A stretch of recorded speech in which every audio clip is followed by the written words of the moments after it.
Hey everyone, this is Tony. Today I'm going to do a partial book collection thing where you guys could see some of the books that I have in my shelves. This kind of stemmed from a conversation yesterday on Scope when I was talking to another artist, Anwar Madrigal. I think I pronounced that right. He was like, hey man, I want to see what kind of art books you guys all have, you know what I mean, or any kind of books, really. So today I'm just gonna show some of the books I have. This is pretty much just half of half of what I have. The rest are boxed away in storage, kind of tight on space right now, my wife and I. So I'll just start going through them little by little here, and you guys, check them out. Let me know what you think. First up, most recent book, Art of Mad Max: Fury Road. Who hasn't seen that movie? Freaking awesome. I love it. I don't know if you guys want me to do some flip throughs. It's a little hard with the rig here. I love this book though, because it was it was great to see some of this work has been around since the mid to late 90s. Some of this concept art, really. So I thought that was pretty cool. The photography too in the film is excellent. But yeah, it's just a quick flip through here. Some of the drawings here, some of the concept art. It's pretty cool stuff. Morden Joe. Let me slide this over a little bit there. See the other page. There we go. The Morden Joe. He was pretty awesome. And I love that if anybody's seen the original Mad Max, if you guys remember Toe Cutter, the main villain guy, same actor plays Immortan Joe. Of course, not the same character, but same actor. I thought that was pretty cool how George Miller brought him back into the fold. And yeah, move this over a little bit more. Some pretty cool vehicles that they designed. That's some of the stuff I got here. Got the brides. Nukes was pretty badass. Better close up of him. I thought he was pretty cool. Some of this artwork's, shoot man, this stuff's old. 97. This piece right here. Nukes has been around since 97. Isn't that trippy? 18 something years. Finally made it to the big screen. Anyway, I love the movie. I don't know. Did you guys all see it? But I thought it was amazing. I thought it was just pure effing mayhem. The way it should have been. It seems it's gotten a lot of praise, the film, and I think because people have or the studio probably just, it seems like they let George Miller just go with his vision and really just go all out. And visually it's just really stunning, everything that they do. Some of these masks, I thought the masks, when I first saw the first trailer, when I saw some of the masks the guys had, I was like, this is gonna be so badass. So that's some of that. Weapons, Knight, some more concept art here. Character designs. This guy grossed me out. Dude with the little nipple pierce things or whatever. He's pretty gross. But, serves the story. Some pretty badass cars that they made too. Some more shooting stuff. It's crazy. Anyway, that's one of the books. That's the newest book I got. Actually, no, not quite the newest, but the newest art of book that I got. So, it's pretty cool. And that's the end of that one. So that's one down the hatch. So right now I'm just going to start off with the art of books that I have. If you guys want to chime in, feel free. Next one I thought was pretty cool. Art of Paranorman. I don't know if you guys seen that film, but it's really awesome. I love the whole stop motion thing. I think it's really cool to see them make these practical little sets and stuff with these little dudes, little armatures. So I thought this one was pretty cool. When I saw the movie, I thought it was pretty awesome. So I wanted to see more of the behind the scenes stuff, as far as the making of the maquettes and stuff like that they use. Let's see. Sorry, just moving some stuff out of the way. Got some character designs right here. I think these are story beats or color scripts. I'm not sure. The animation guys probably know. Some more concept art.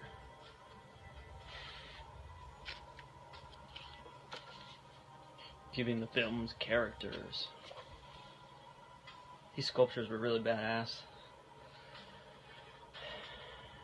Just dig that whole process. Into early sketches of this. I don't know what he was, like a. I don't remember if he was like a priest or something.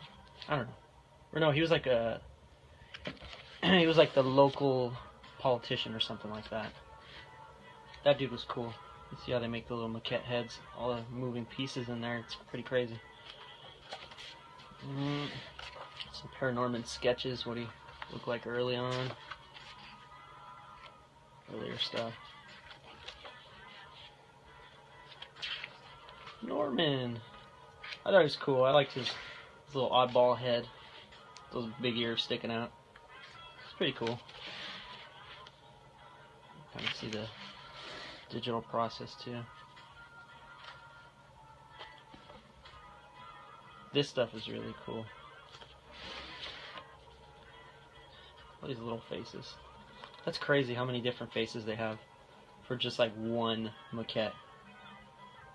It's really amazing what they do. Just so tedious the work, but the end result is really fantastic stuff. There you go. You can kind of see the like skeleton. Looks pretty dope. Oh, let me move it over a little bit more. There we go. Those are so cool. When I was in school, I made sculptures too, and we used not like these fancy, you know, metallic pieces that these guys got, but we used like wiring for like the underskeleton, and then we started doing like clay on top. So that was pretty cool. But you know, as you can see, they got fancier stuff. I mean, here just some of all the different things that they got. It's crazy. This is on my drawing table, by the way. All this stuff. So the dogs. All the stuff they got going too. I'm gonna start flipping through these a little more quickly because I got a lot of books to go through. But yeah, if you guys want to see more of a certain one, let me know. There's a little buddy with the curly hair. Building the world. The little sets was really cool. Photo reference. Some more digital illustrations. Environments. That's pretty cool. The little house that the dude lives in, Norman. Pretty rad stuff. Where the story comes to life. This guy looks like he's doing something important. Props. Sweet. Can never have enough props. More props. This looks like signage, which I think was actually pretty cool too. Ooh yeah. You think these sets are like super tiny, but then you look and like this chick, she's probably an animator. There's like little Norman right here, but this whole thing's pretty damn huge. I wonder what they do with these sets afterwards. They probably just put them away in a shed or something. For the sequels. Yeah. This book was really cool though. Just like the whole like behind the scene process of like, it's really different from other art books because of the whole stop motion thing. So this one I was really happy with when I bought it. Well, moving on. And we got probably my favorite Pixar movie, The Incredibles. Da da da da da.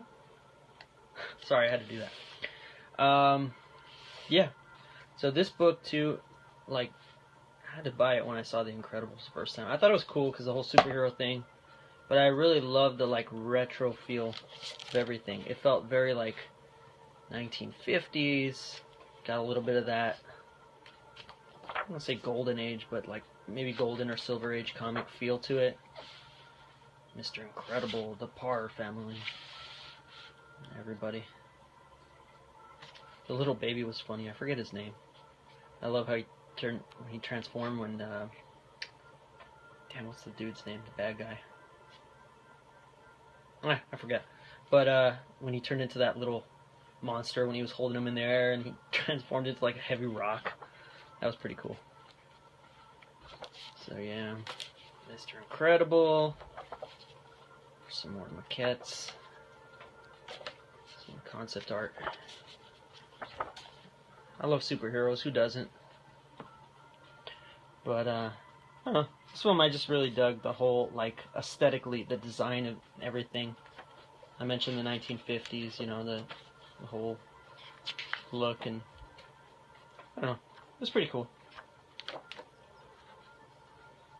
Some more concept stuff. I always thought this little poster was cool. They showed in the movie. Mr. Incredible.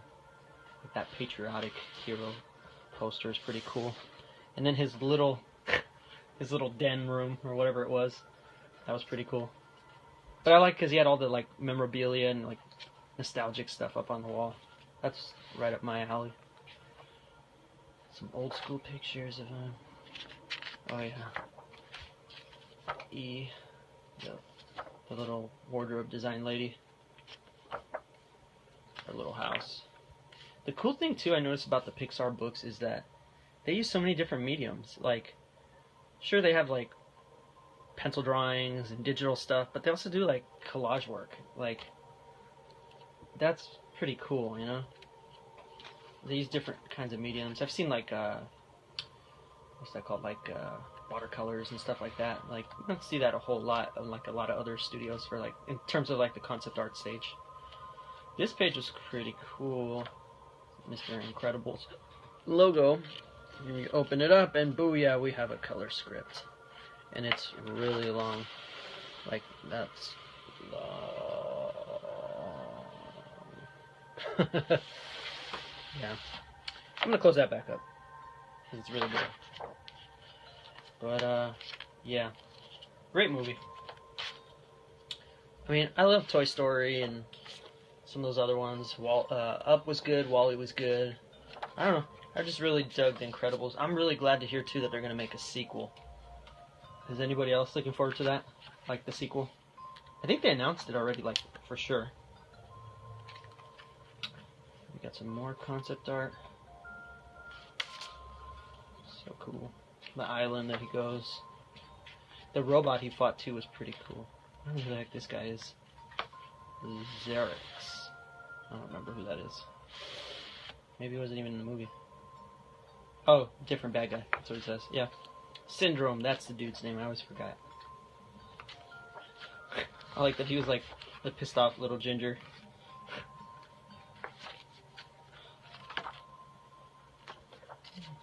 Mirage. She was pretty cool too. She's like a little stick you could literally snap like a toothpick. The battle robot. The Omni Droid. Let me move this a little bit. I can see it's not really in frame for you guys. Okay, that's better. So got that. Got some cool stuff. Cool.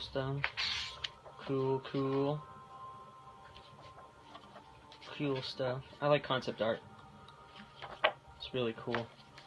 Sometimes it's good too, cause like sometimes you're having a shitty like drawing day, and you're like, damn man, I need to get like those creative juices flowing, you know? So I just start busting out my art books and I just start looking at stuff and I'll be like, you know what? Like I'll look at a page like this, like, you know, I'm gonna draw a monster. I'm gonna draw a hairy monster. Just like to spark that little bit of like creativity, you know? And that's the end of this book. Yeah, that's another good solid art book. Booyah! Next up, another good Disney movie, Art of Big Hero 6. that was pretty cool. I like Baymax. I never really read the comics that came beforehand. I wasn't really familiar with them, but yeah, I just thought it was cool. I like Baymax. I really dug his whole like red suit thing too that he was wearing. And, you know, he's pretty funny as a little butterball, you know, white like plastic whatever he was in the beginning. But I really dug when he got his like armor like this, like that's awesome right there. And then when his little buddy Hero was flying around with him around town, that was pretty cool. San Francisco. I think that's how they said it. The world of Big Hero 6. There you go, I got some city drawings. Dude, Disney, I mean, you guys got some pretty badass artists. Seriously. Like, so many different styles, but like, somehow they find a way to merge it all together really well and just come up with great stuff. You know? Got some more. I think this is where he's supposed to live. Hero's house, yeah. Which is like a bakery, I think, too, or a coffee shop at the same time. The rooms. I thought the room was pretty cool layout. That's inside the little coffee shop. Let me get further ahead. Further ahead, further ahead. Got some spacey stuff. So cool.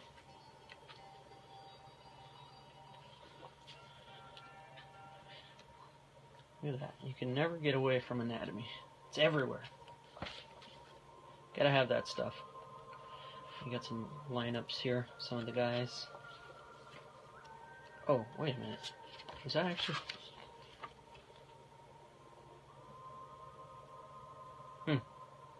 Never mind.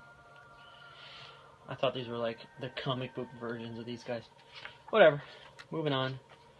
Got some more stuff. Baymax. That's the badass Baymax that I dig. Big armor. What? Big armor. Watch out. Gonna get you. Tadashi! No! I feel bad for Tadashi.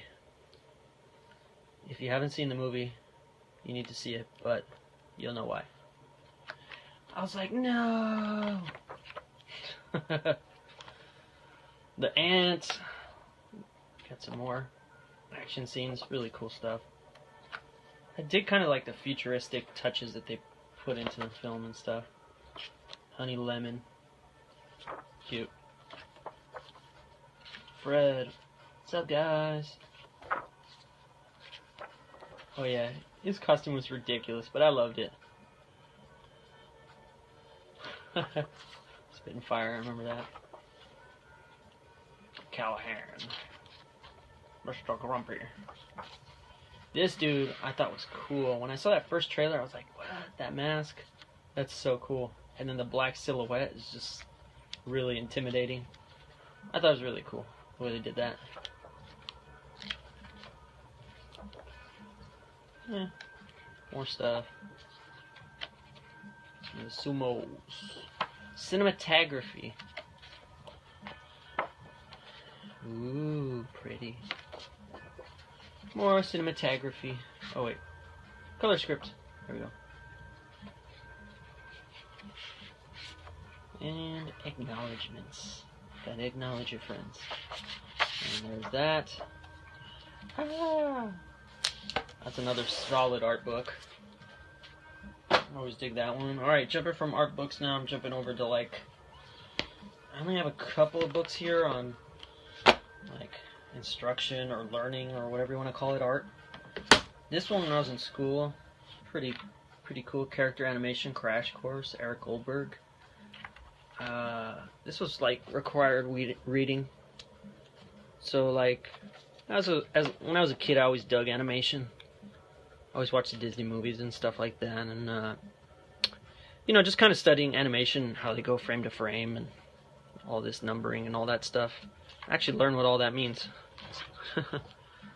Surprisingly, it's too bad too. Like hand drawn's not like more popular. I mean, I know CG's the big thing now, but you know, they'll pen and ink, or what do they call it? Ink and paint. You know, it's pretty solid back in the day. But yeah, this was like a good little like instructional book, learning about acting and characters, and this is like some facial construction stuff, movement.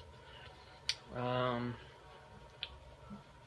a lot of cool stuff. They keep using the same little blobby dude to show, you know, all these different examples. But I remember when I was in school, they had us draw this little dude, and his name's Norman.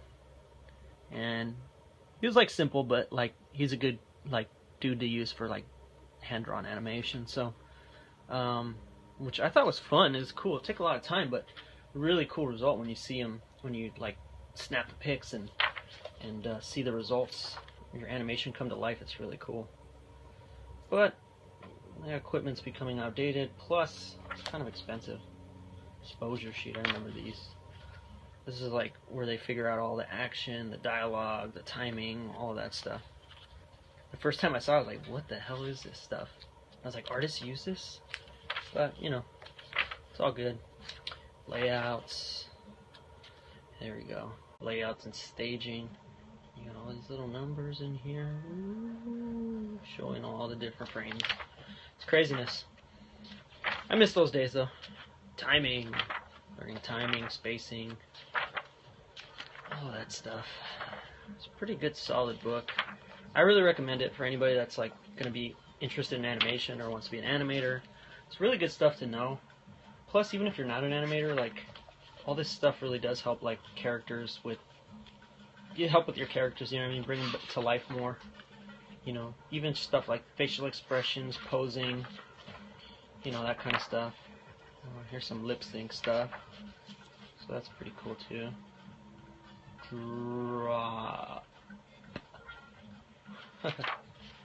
Anyway, so some cool stuff there. Flip through this a little bit more. More timing sheets. More stuff there. This is a good book though. I really like it. I dig through it every once in a while. If like I'm drawing some characters and they look shitty or like stiff, I start looking through the book here. I'm like, alright, how do I make this guy look a little more, show a little more expression, I guess, you know? So, this is always a good go-to book, so I like this one. I usually keep it close by. The only other instructional book, or like art, you know, learning book that I have would be out right now is Framed Ink. This one's cool for like comic book artists, storyboard artists. This is like an essential one. When I was in school, all the teachers were like, you gotta get this book, because they go over composition, and like if you want to do comics, like composition's everything, right? So I got this one. It's called Framed Ink, Drawing in Composition for Visual Storytellers by Marcos Mateo Mestre. Anyway, it's pretty solid though. Like I said, it's all on composition and stuff, and it's just, I don't know, really cool. Just shows you how to lay out your panels, like simple things that we don't think about, but like the psychology of a panel, composing a shot with a purpose, you know, like you know, showing how the staging of a panel or the laying it out really makes it and building more of a psychological impact to the reader or the viewer, you know. So like to create more of an imposing character here, you know, they put this big shadowy, you know, cowboy dude here, and then they put the little cowboy here in the corner. And that's to kind of psychologically show that like this dude's more imposing as opposed to this little dude. So just little things like that you don't think of. I didn't really think of a lot of these things after. And the cool thing too is they even show you like, okay, so like that's the panel, but they'll show you kind of like, they'll block it out. The little dude, the two little dots are the two little soldier dudes, and then this big block right here of black, that's this soldier guy standing in the foreground. So, you know, it creates more like sense of motion, and it's more dynamic that way. So I guess that's the other thing too, is just making more dynamic panels. But like, yeah, like if you guys are doing comics, I definitely recommend this book. I look at this all the time. Cool stuff, action shots, working with motion, Just gonna keep jumping through these further ahead.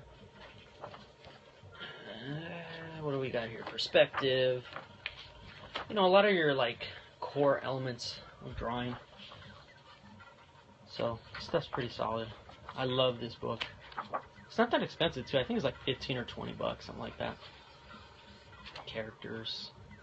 Plus, like, who doesn't love like all the black and white stuff? You know, I love like the inky character looks. I don't know what to call it, but I just think it looks pretty badass. And then what do we got here? More stuff. Last thoughts, and that's that. But yeah, I mean, truly, guys, you got to get this book if you're really into like comic books, storytelling, even like animation too, because it does, in every sense, you know, help with composition, framing, telling the story, just with your pictures, not even like with words, just, you know, I don't know, maybe cinematography buffs will like it too, but it's a pretty solid one that I dig. Alright, next up, we got, I have some of these like older books that my folks gave me when I was a kid, but they're still pretty cool. Basically like visual guides, character guides. So that's what this one is right here, Marvel Avengers Ultimate Character Guide. You know, I love Marvel comics, so I thought this was cool. When I was a kid, it was like, whoa, who's this guy? Who's that guy? And I would look, and you know, you have like your character here, and you'll read up on them. Ant-Man. Yay! Scott Lang, second Ant-Man. It's got all this information on it. It's kind of like an encyclopedia, I guess you could say, of all the different Avengers. Some of these I didn't even know were Avengers. I don't know. Hercules, the Hulk, Smash, Iron Lad. I didn't even know that was an Avenger. These are all pretty much Avengers or Avenger-associated people. Jarvis, pretty cool. I don't know any of these other folks. But yeah, you know, even some of their villains, like Magneto. Wait, well, yeah, technically he was a villain of theirs. Mole Man, Bad Guys, Onslaught. Pretty solid book.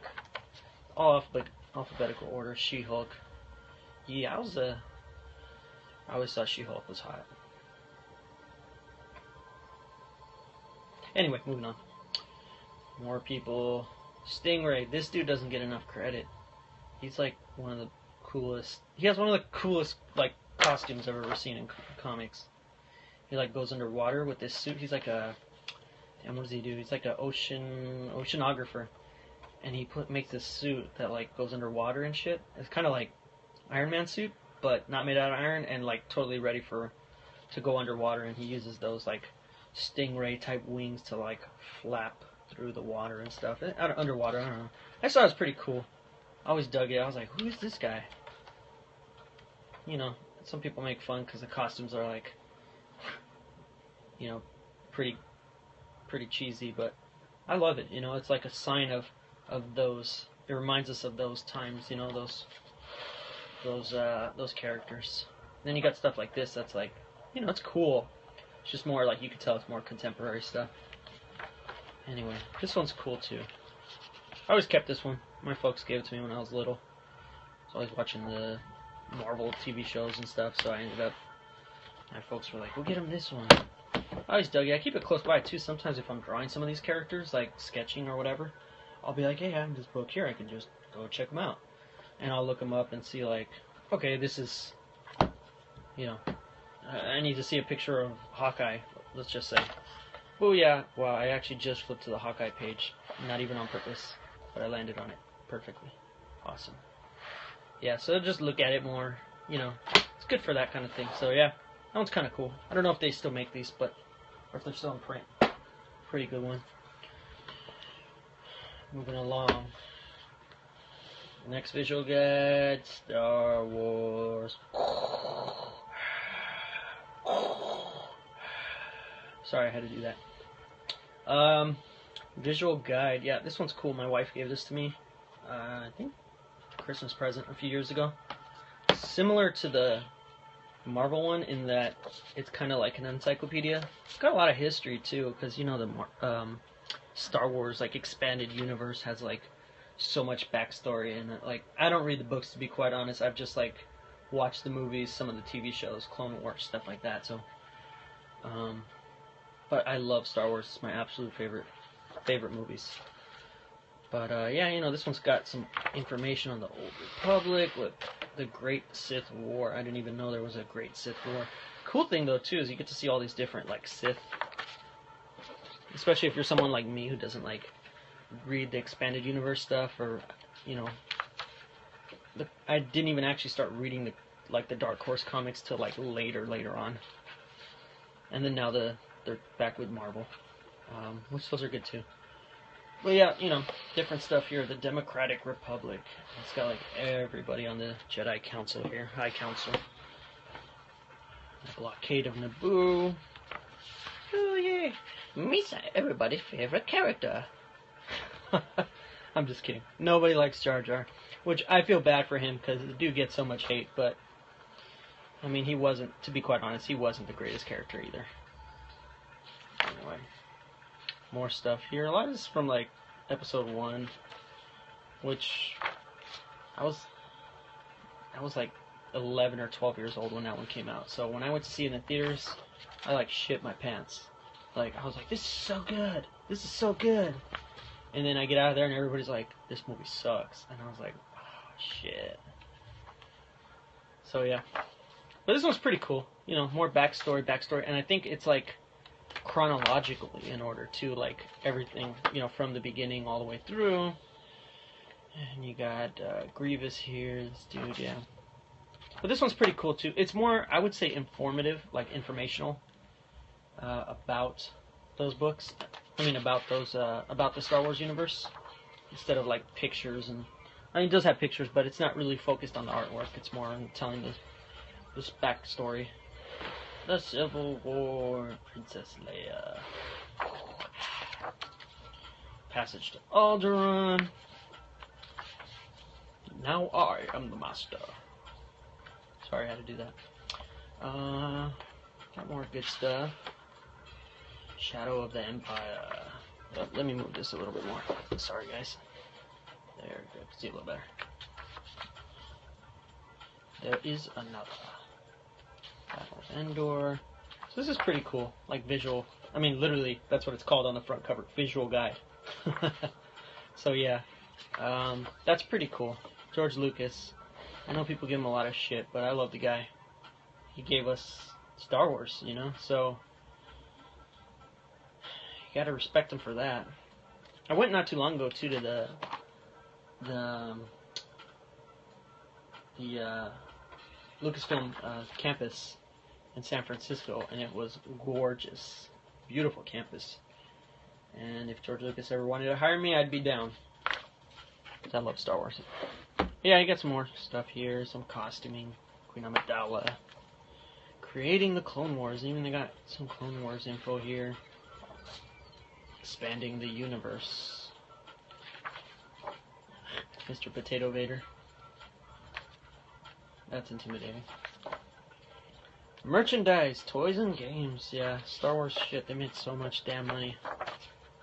Probably ridiculous if you sat down and somebody told you how much they actually make off all this stuff. Video games, toys, TV shows. Of course Disney wants to make a new trilogy. But, we'll see.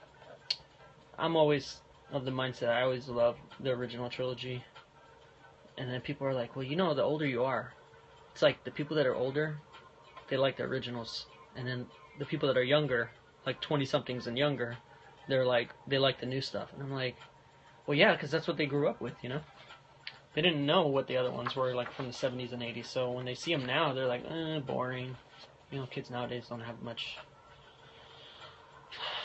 attention span, so. But this is a good book. Really solid. I like this one. So moving right along. So yeah, that one was Star Wars Ultimate Visual Guide. My wife gave that to me. So it's a pretty good one. I look through that once in a while. Next up, I'm going to flip through these a little bit quicker because I have a bunch of these. I'm pretty sure you guys will know what's up. But I've been reading, since I saw the movie, I was like, you know what?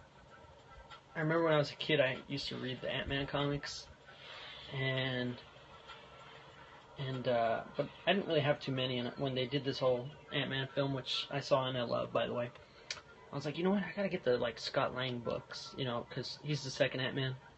And I always thought he was cool too. I always liked the story of his backstory, him being a thief and whatnot, but doing it for the right reasons, you know, the good old Marvel way. But this one's pretty solid. This is like the first collected stuff of like his Scott Lang's like first couple appearances as Ant-Man.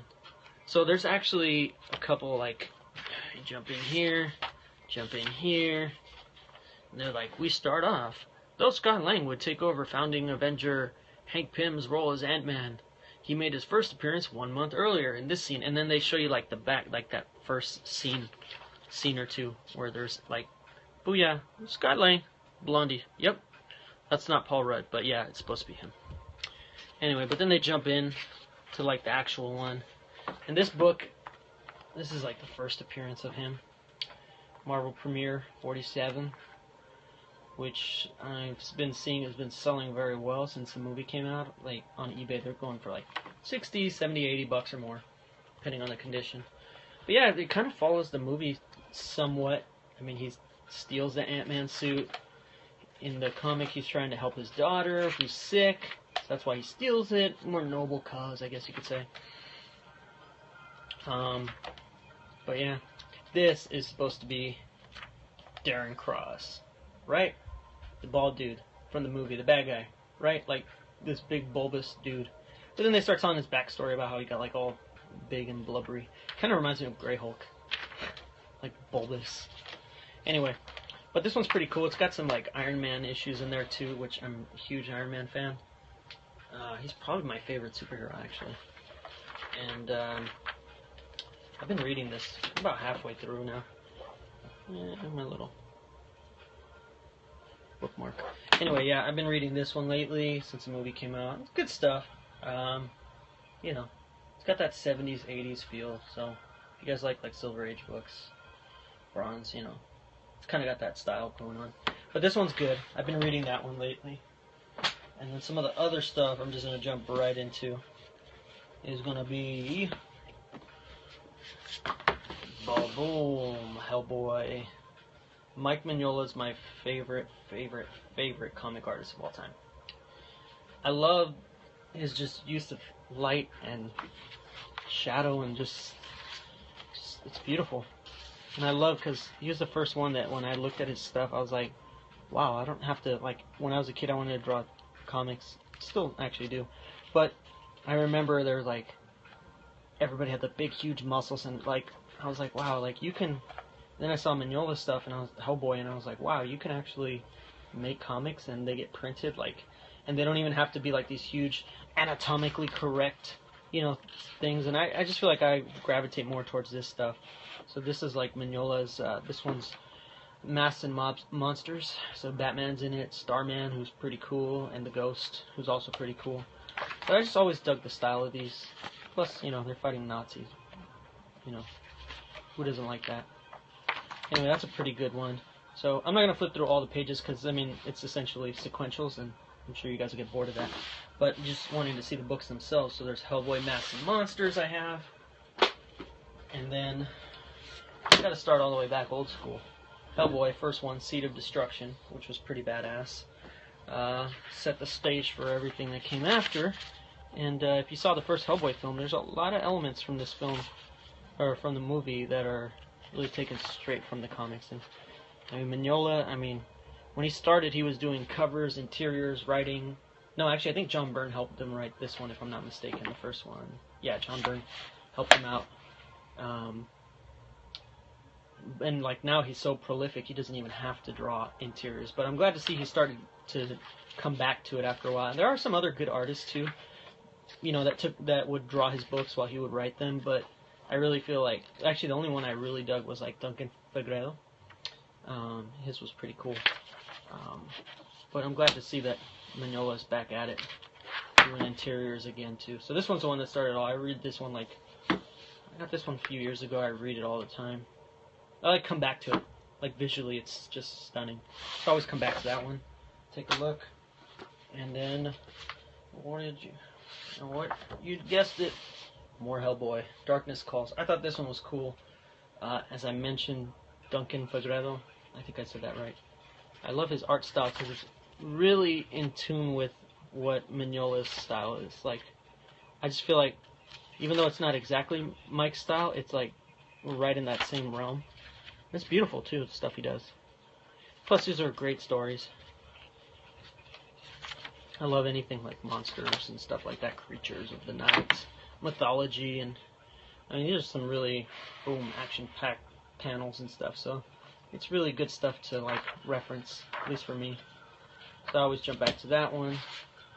So yeah, that's Darkness Calls. Next up, The Wild Hunt. I thought this one was cool. More Fegredo. I thought it was cool because in this one, I believe they're hunting giant like trolls, or Hellboy went with some dudes that were hunting gigantic trolls. And then the story kind of shifts from there, but still really like badass stuff here. Great art, great storytelling, colors too, and I think Dave Stewart was helping him on these already. Let me just double check. Yeah, because those colors, yeah, Dave Stewart, his colors are really awesome too. It really, I don't know, it just solidifies Mike's style and the artwork. And well, Duncan did this one, but yeah. Anyway, there's that one. So yeah, I'm like a big Hellboy fan. I love those. And then I think my favorite of the Hellboy books was Hellboy in Hell. Mignola came back to start doing interiors again, which is great because I mean his covers are fantastic, but when you open the book and you don't see his interiors and you see somebody else, it's not that they're bad, they're great, the artists. It's just I'm so used to seeing Hellboy in Mignola's style that like anything else for me is just not good enough. But this stuff is so cool. I love too because you could tell Mike's taking more of a simplified style. It's probably busy as shit, that's why. So I like that, like he breaks things down much simpler in a lot of these than from his older books. But you know, he's Mike Mignola, he can do what he wants. Anyway, this one's pretty solid too. I haven't got the next ones after this, but I'm working on eventually getting them all. Little by little, I add more to my collection. Like every month I'll get a book or two here and there. Amazon or Barnes & Noble or whatever. And then another one, in the spirit of Mignola, who I thought was pretty cool, Lobster Johnson. I love that pulpy, adventurous type stuff.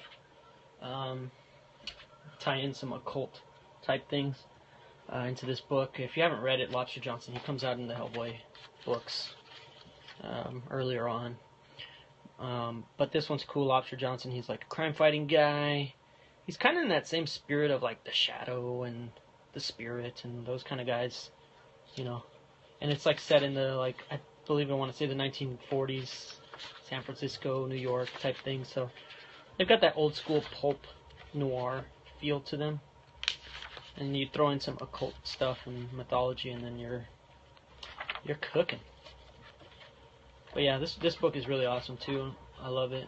I thought it was cool too how they show like Mignola's like early sketches. Some of them are so like rough, and you could just tell like they're just trying to get the idea down, of course. But I like how they don't worry about making these beautiful drawings, you know.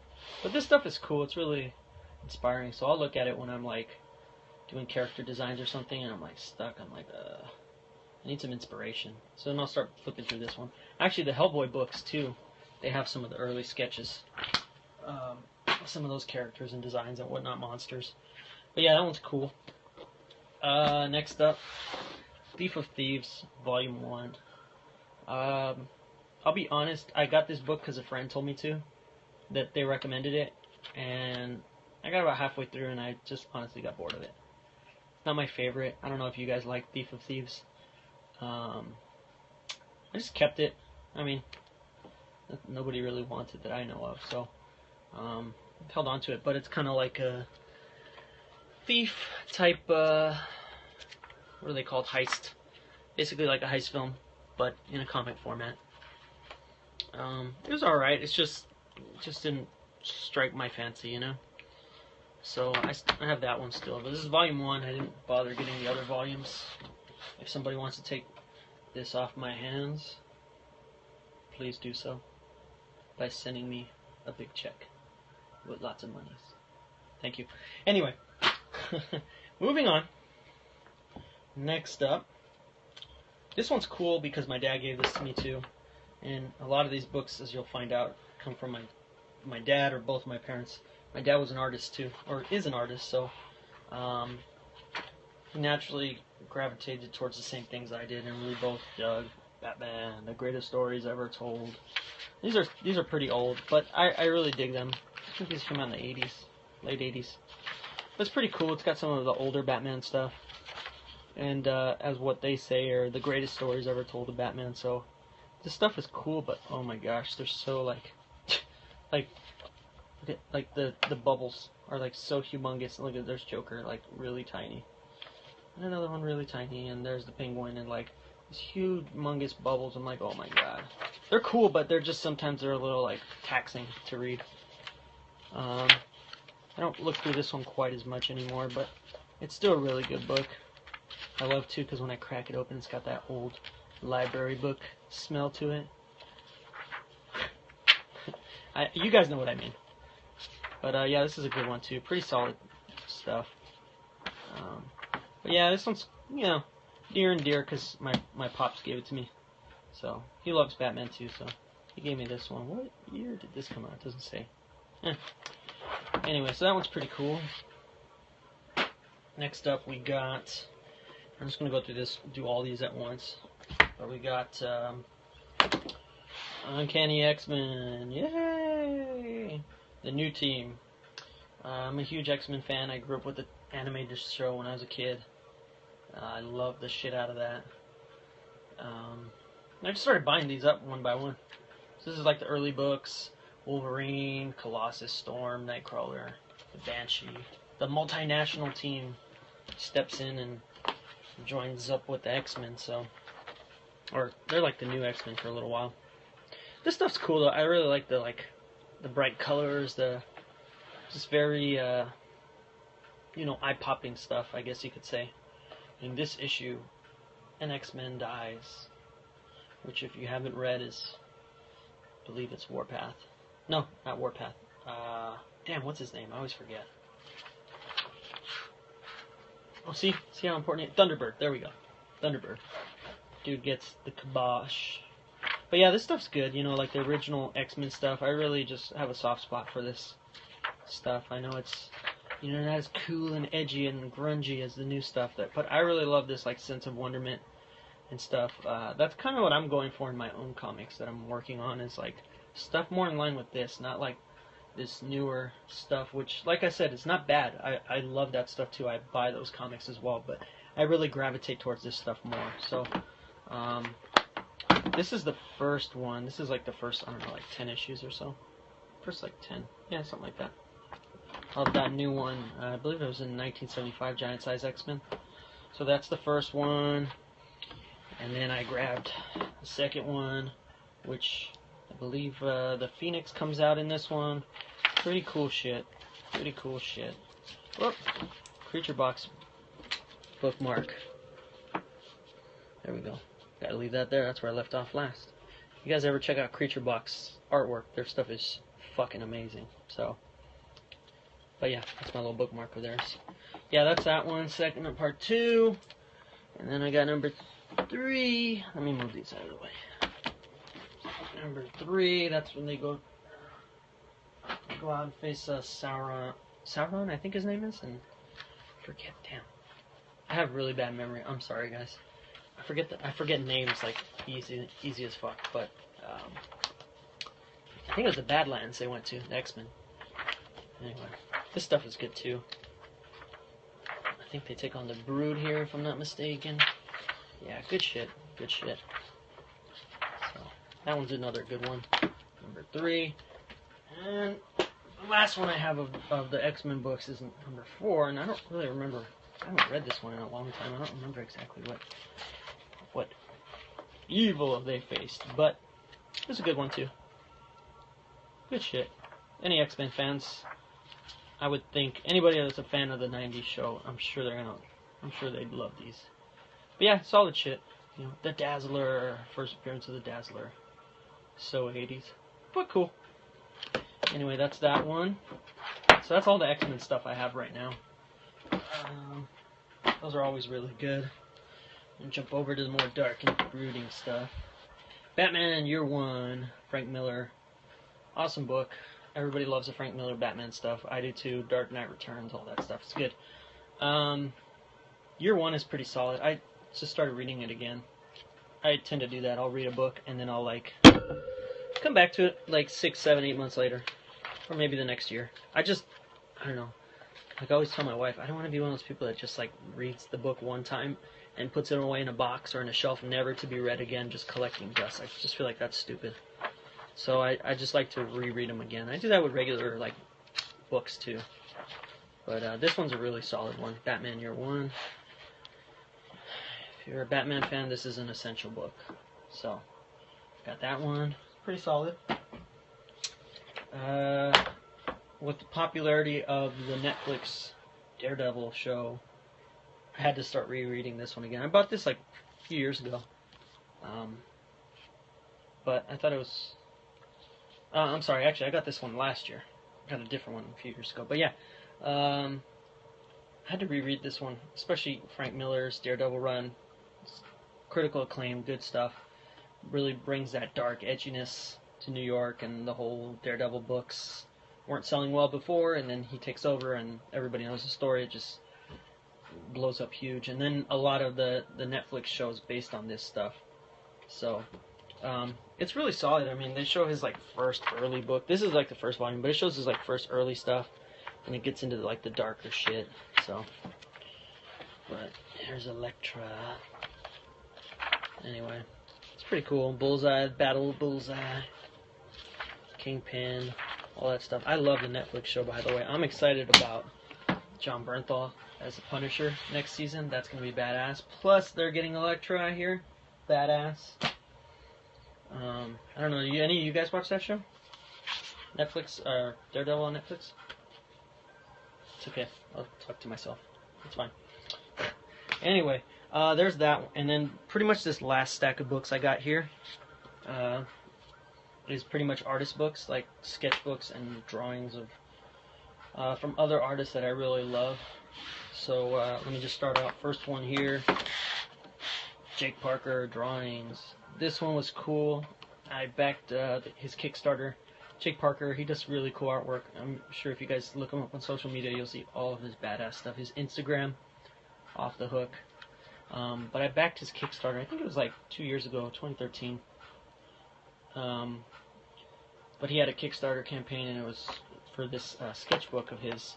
I really love his stuff. He's like the coolest dude when it comes to like art, in my opinion, because his stuff is like fun. It's like right up my alley. It's like fun and playful, but it's not. But it's also got like some sci-fi tones to it, which I totally dig.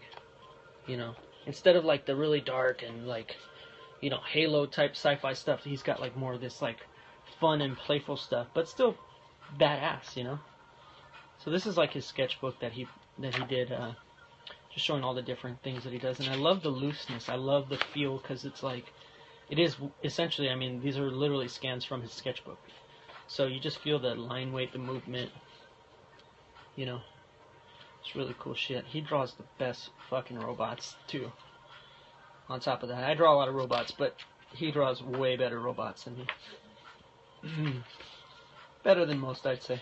So this is this is just more of his stuff. Spaceships. This kind of stuff, too, inspired me with my comic that I'm working on. I was like, you know, I gotta do my own. So, little by little, I've been plugging away. Life's been very busy, but I've been trying little by little. Anyway, so here's some more stuff. Space School Chaser. That was a really cool webcomic he was doing, I think last year. With this little dude, the Skull dude. Skull Chaser. And I really dug that. I don't think he's done anything new on that for a while, though. Probably busy with other stuff. He started drawing Rocket Raccoon, too, which is also awesome. You guys got to read that comic when it comes back after Secret Wars, hopefully. But yeah, this book is just really awesome. This is like one of my go-to books when I'm like stressing, or I'm like, fuck man, I can't draw anything today, I'll like flip through this book and just see some good artwork, and I get inspired, you know.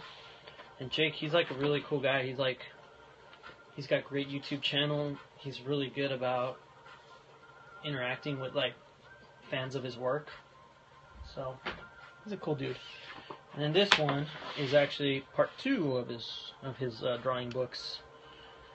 More sketches and stuff. This one came out, I think, last year.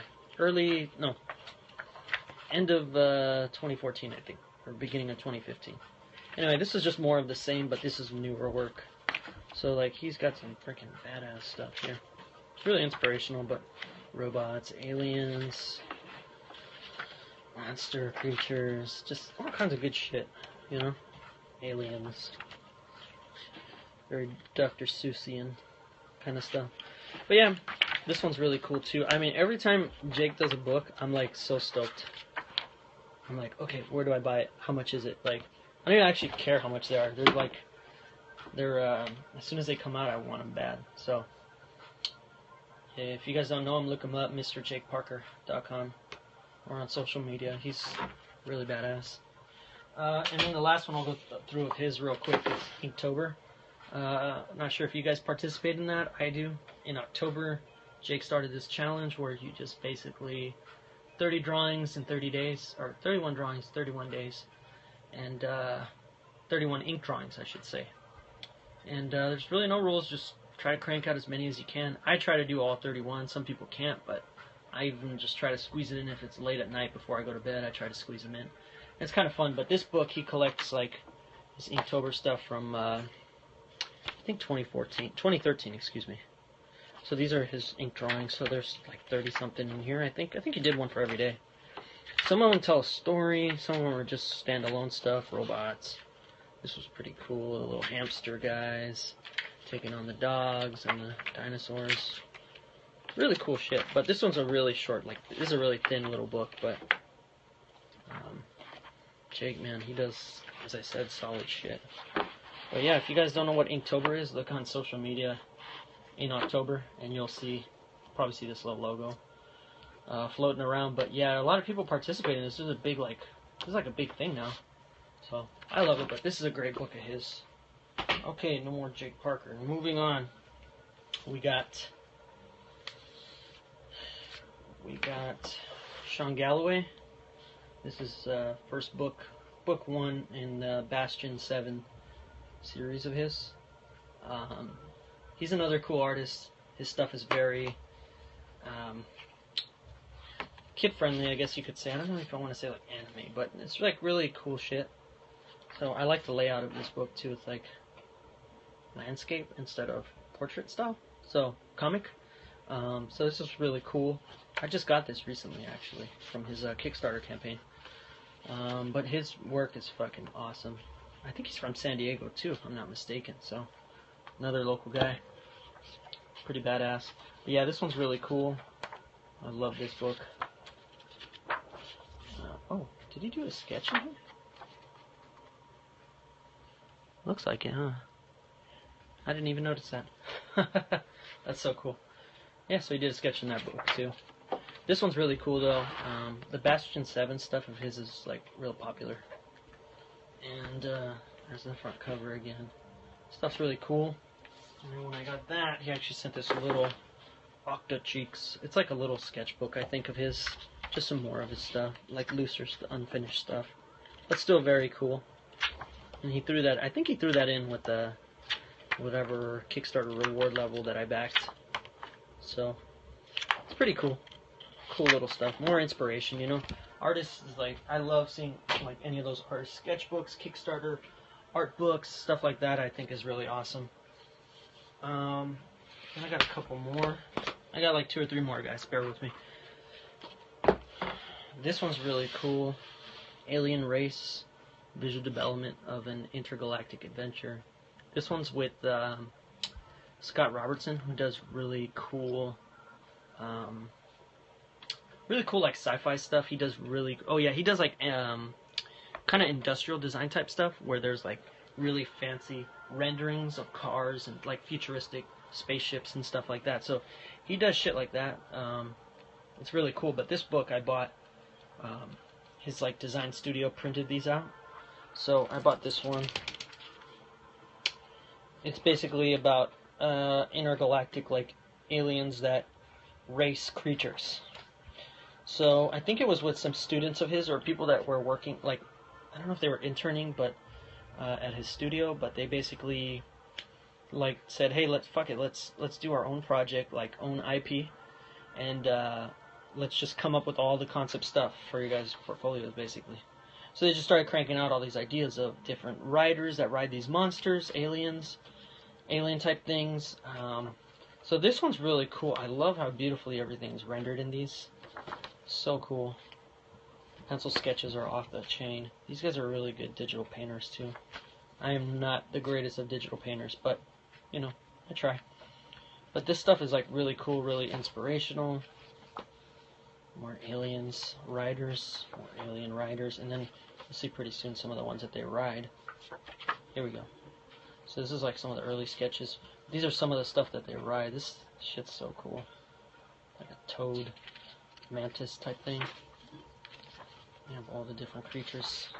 So most of them run, some of them fly, which is cool. I think they wanted to make this a video game. Well, I'm not sure, if I'm not mistaken, but I don't know if they got past like the pitching stage or what happened. But I swear I thought they were gonna do something with it. But you know, sometimes projects, they don't make it all the way. That was another really cool one. Anyway, I look at this one when I need inspiration. So as I mentioned, there's quite a few books that I look at, but when I need some go-to inspiration, there's like the same 4, 5, 6 books that I look at to get like inspired. And these guys do awesome stuff. And there's some other big guys that worked in this book. Some of the like this different artists that worked in this, and I think one of them is Ben Mauro. Mauro, I think that's how I pronounce it. I think he most recently worked on, if I'm not mistaken, damn, what's the one with Matt Damon? Elysium. I think he worked on some of the Elysium stuff, like concept design for the films. So that's pretty cool. But this is some of like his earlier stuff, along with some other artists. But this is some cool shit. My wife loves this one. It's pink and girly. But yeah, this one's really badass. I love that too. Gnarly. That one's pretty badass. And they show like this whole environment that they run through. And I don't really know. I don't even think they even mention like what the prize is. It's really just like bragging rights and shit. And all these aliens just talk shit to each other like, fuck you, I'm gonna win, da da da da. And it's really cool. But this is a pretty solid ass book. Scott Robertson, if you guys haven't seen any of the books that his studio prints up, they're freaking amazing. Just go look at them. It's Design Studio Press is the name of that studio or printing company, whatever you want to call it. But those are really solid books. This is one I got when I was just finishing college, and I was like, this is really cool, really inspirational. I dropped quite a bit of money. I think this was like $50 or something like that for this one. But it's a good book, well made, very inspirational. And the next up, second to last, is X Odyssey, Visual Development of an Epic Adventure by Steambot Studios. Oh, that's his studio. Yeah, I forgot. Steambot. Same guy, Scott Robertson. But here's another separate sci-fi one. This one's really fucking cool. So that's some of those badass like space sci-fi art I've ever seen. It's freaking amazing. And this one's like another separate story. I think it's like a separate dude who's like a fugitive in the future, and just got all those cool sci-fi elements, spaceships, and all kinds of cool shit, weapons and all that. The different environments and worlds. Yeah, this shit is awesome. More characters here. Some cool shit. Anyway, yeah, this stuff's really awesome. This is a thick, heavy-ass book, though, I'll tell you that much. It's tiring flipping through this. Anyway, yeah, solid book. See that creepy ass creature design. Let me lower that a little bit. That's fucking crazy. Anyway, this is like another good book that they made. That I usually take a look through. It's a Big Daddy. And then the last book that I have in this pile, and like I said, I have like more stuff that's in storage, so I can't get those right now, but just this is like partial list of some of my books, but like one's close by, and this is probably my favorite book, is the Creature Box, who I mentioned earlier, the Monster Volume. This one was cool. They had a Kickstarter a couple years ago for this book. It's really, really nice. I mean, it's like a nicely, if you look, like a nicely bound, thick book. It's got like a nice smooth surface on it. But this one is basically monsters and creatures, and that's like totally me. If anybody sees my like Instagram or Twitter and all that, you see like I'm totally into monsters and aliens and all that kind of shit, creatures. So this one's cool, and they signed the book too, both Dave and, I forget the other guy's name, Dave and Greg, yeah, Dave and Greg. But yeah, this is some of the shit that I like that I mentioned, like sci-fi, but yet fun, cartoony, playful, you know?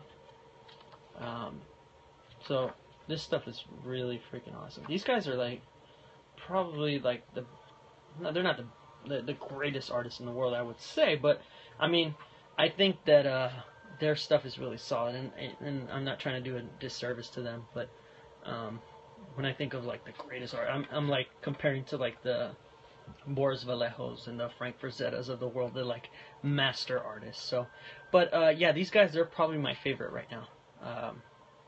They make such badass stuff. This book is so cool, and their stuff has so much energy and like raw animalisticness to it. Plus, I mean, their sketchbooks. Look, this is from their sketchbook, their tone paper sketchbook. I mean, fuck, that's awesome. You know, really solid stuff. Robots, another thing I love drawing. They got a lot of cool shit. This book, I don't even think it's available anymore. Once that Kickstarter ended, I think they had a couple that went on sale after, and they just sold they're just completely sold out. They don't have these anymore. They don't print them anymore. But a lot of people, I've had a couple friends ask me, like, dude, I'll buy that book off of you. I'm like, no, thank you. This is like my favorite book. So, sorry, but no. Anyway, yeah, so this is like my favorite book right now. I always keep this one close by, because when I'm in a rut, I always grab a lot of different books, but this was my favorite one to grab. Check out. Plus, even the way they lay out the pages is just so perfect. You know, the way they do everything, it's just awesome. So, but yeah, you guys should check them out. Creature Box. They're on social media as well. Look at that back cover, isn't that nice? They're on social media as well, and they do all kinds of cool stuff. Hoping they release more art books soon. But yeah, that's pretty much it for all my art book collection for right now. If I can ever dig up the rest of my books, I'll post them. I have more art of books from films, Tron Legacy, Pirates of the Caribbean, Edge of Tomorrow, stuff like that. Eventually might be able to post those if I can ever dig them out. They're like in boxes, buried away, which I would love to get to, but can't. But yeah, I just wanted to post this video in response to, as I mentioned earlier, buddy Anwar Madrigal, which you guys should check out his scope too. He does really cool drawings and stuff. He talks about art, you know, making it in the art field and stuff. So, but yeah, that's all I got for now, guys. So that'll be pretty much it for now. So I'll talk to you guys later. Hope you guys enjoyed checking out the books, and see you guys later.